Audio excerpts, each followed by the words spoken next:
In 1944, a Japanese soldier was sent to a small island in the Philippines with orders to fight to the death. He obeyed. For 29 years. Long after the war ended, long after Japan surrendered, he continued fighting alone in the jungle, refusing to believe it was over. In December 1944, 2nd Lieutenant Hiro Onoda of the Imperial Japanese Army was deployed to Lubang Island in the Philippines. He was 22 years old. His orders, given by his commanding officer Major Yoshimi Taniguchi, were explicit: conduct guerrilla warfare against the Allied forces, disrupt enemy operations, and never surrender. Under no circumstances was he to take his own life. He was to hold out until Japanese forces returned to relieve him. Onoda obeyed those orders for 29 years, 4 months, and 16 days. The war ended on September 2, 1945, when Japan formally surrendered aboard the USS Missouri in Tokyo Bay. The surrender was broadcast globally. Leaflets announcing the end of the war were dropped over Japanese-held territories throughout the Pacific. Soldiers who had been fighting on remote islands gradually laid down their weapons and returned home. Hiro Onoda did not surrender.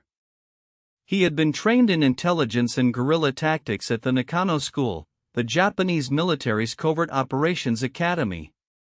He had been taught that the enemy would use deception, fake surrender documents, fabricated newspapers, even recordings of family members, to lure Japanese soldiers out of hiding.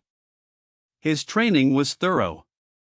It was, in fact, too thorough.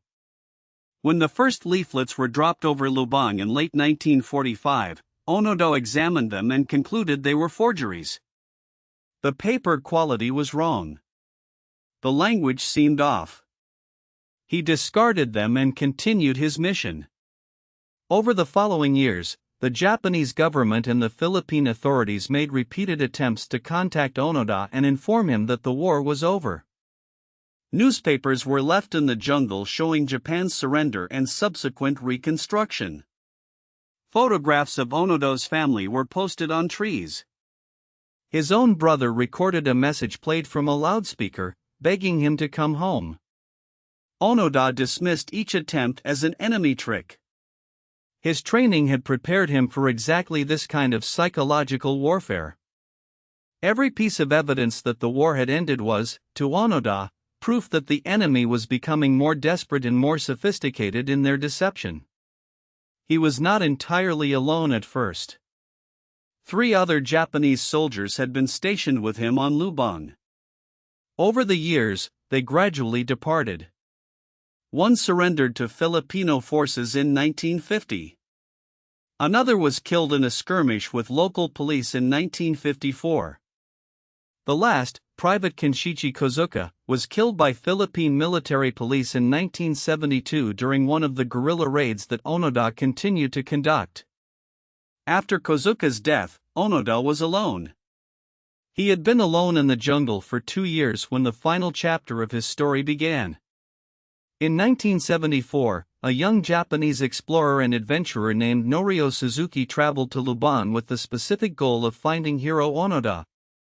Suzuki was something of an eccentric. He had previously gone looking for a yeti in the Himalayas and a panda in China.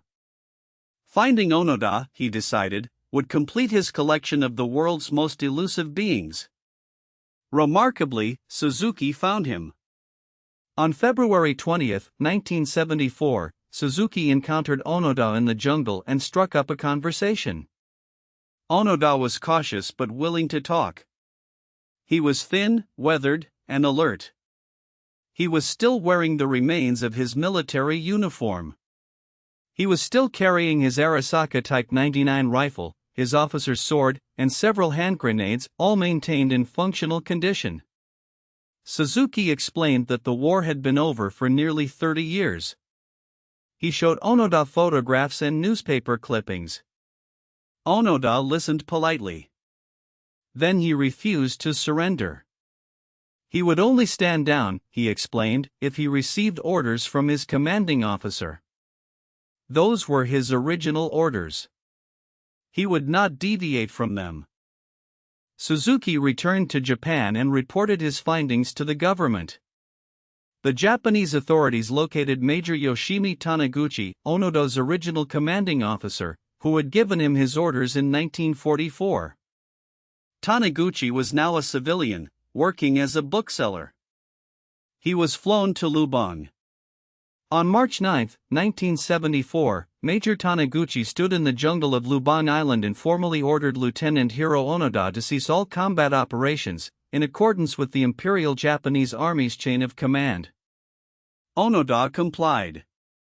He turned over his rifle, his ammunition, his sword, and his hand grenades. He was wearing the uniform he had been issued 30 years earlier, patched and mended but recognizable. He was 52 years old. He had been fighting alone in the jungle since he was 23.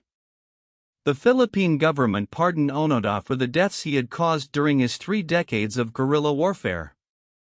Estimates vary, but he is believed to have killed at least 30 Filipino civilians and injured over 100, all of whom he believed were enemy combatants or collaborators.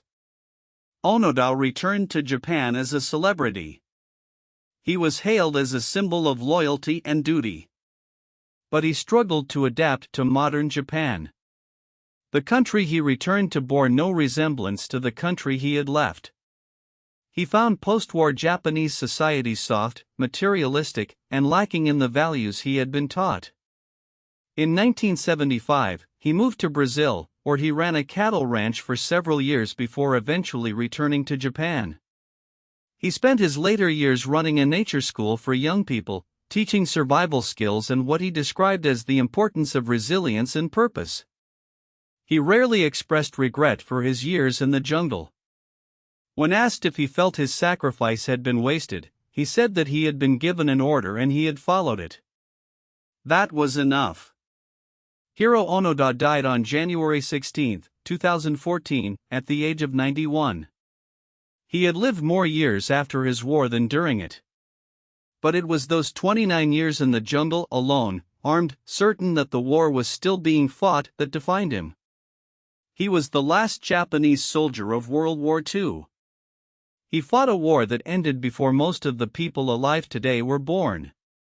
And he stopped only when someone with the authority to give him orders told him it was over. Obedience is a powerful force. It can sustain a man through 29 years of isolation, hunger, and violence. Whether that makes Hiro Onoda a hero or a cautionary tale depends on what you believe orders are for. If you found this fascinating, subscribe for more stories like this. We post new videos every week.